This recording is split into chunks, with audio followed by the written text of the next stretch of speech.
My issue with Hammett, number one, I'm not a big guitar solo like freak, right? A lot of times I just kind of glaze over. I have 3 favorite lead players that I can think of off the top of my head that always come to the top of my head.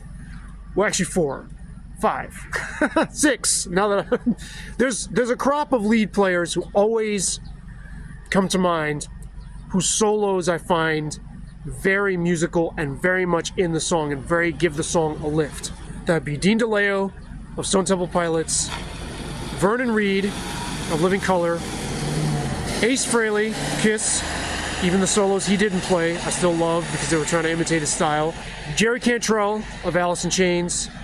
My guy, my favorite guitar player of all time, Andreas Kisser from Sepultura. And my second favorite guitar player of all time, Alex Lifeson from Rush.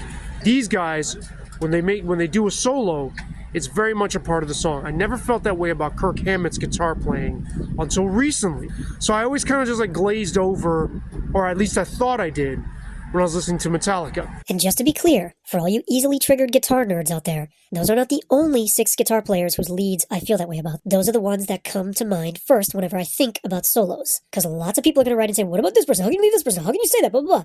There's about 100 guitar players whose work I'm crazy about. Those are just the ones that come to mind first. But please do feel free to leave in the comments and tell me how much I suck for forgetting about your favorite guitar player whose solos you think are so much better and why I'm such an idiot for liking these people over these people and not your people. And there's a good chance I like the people you're going to comment with also. I just didn't happen to mention them here. And yes, I know the traffic in the background is annoying. It was a stupid spot to do this video. I get it. Hopefully I suck so much that you'll hit that subscribe button to hate watch my content. Thank you.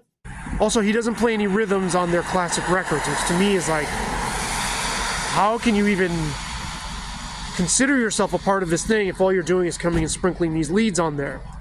That's not especially uncommon in thrash bands. There are thrash bands that don't do it that way. Megadeth is one where both guys would play rhythms. Testament is another one. Sepultura is another one. But for a lot of these bands like Nuclear Assault, even at times Slayer, I think, Anthrax definitely, right?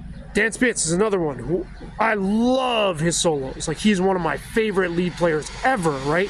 And for me personally, there was never any comparison between Spitz and Hammett. I felt just kind of dry about Hammett's solos. Famously, when Kirk Hammett was brought in to Metallica very close to the recording of Kill 'Em All, John Zazula, founder of Megaforce Records, asked Hammett to play the first few bars of the solos that Mustaine had already written for those songs, which was also a gripe that Mustaine has talked about. So, in my book, the deck is sort of stacked against Kirk Hammett. For me, I just was always kind of like indifferent. Recently, that changed for me. I have really come around on his playing. I see how lyrical, I see how developed. I finally do like his wah, his use of the wah. I always found his use of the wah pedal heavy-handed for my liking. There's a real signature to his approach to soloing, to his playing, that I've really come to appreciate. And I see how he made Metallica more elegant. And when I interviewed him in 2008, I asked him about that. I was like, look, how do you feel? You see these monumental records and you're only in sections. He's like, well, as long as the music was good, I was fine just coming up with my leads. He's a lead guitar head, right? He loves solos. He's one of those types of players. A lot like the lead players that Megadeth has had, actually. Your Marty Friedmans, your Kiko Loureiros, right? Like those people who are really, really, really into solos. Mustaine is as well. But Mustaine always brings people into the band who are on a much higher level of proficiency than even he is. But yeah, finally it's dawned on me. And it's not even like I didn't appreciate those solos. There's multiple moments on the song Ride the Lightning, on Damage Incorporated. All throughout those classic records where I'm like, wait. I always have loved these solos and hummed them along. I just never noticed how much I appreciated them. And now I do.